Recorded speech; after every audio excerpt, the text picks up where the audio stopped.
And a major healthcare shortage, worker shortage, we're talking, and new vaccine rollout for children between the ages of 5 and 11, and helping kids cope with added anxiety and stress. Those are just some of the challenges facing Chris Gessner. He's the new leader of Akron Children's Hospital. News 5's Bob Jones spoke with Gessner about meeting the challenges during a pandemic. We are definitely experiencing the same type of staffing shortages that all hospitals are.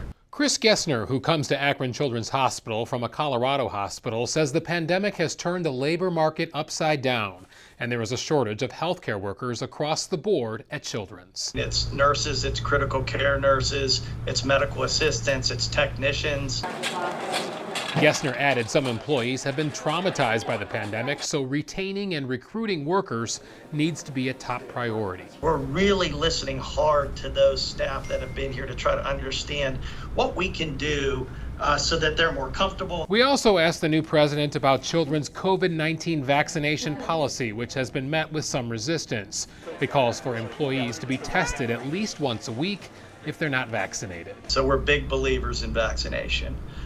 We think that's the ultimate way to end this pandemic. For months, Akron Children's has been vaccinating kids 12 and older in schools, doctors' offices, and the hospital. I think we're doing about 2,000 a month, and we've vaccinated about 15,000 children. Gessner is also keeping a close watch on a rollout plan to give vaccines to kids between 5 and 11, and says the hospital will be ready.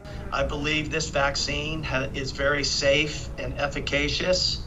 And I think it's really important for these children. Gessner says another major challenge facing children's hospitals right now, providing more options for behavioral health care, a major concern among kids during the pandemic. Just a tremendous demand in the emergency department and other areas for children that are coming in a very anxious state. Gessner acknowledges meeting all of those challenges in a pandemic is tough, but he's ready to take them on. I think there's an opportunity here to have big impact, though, and be considered one of the most impactful children's hospitals in the world. In Akron, Bob Jones, News 5.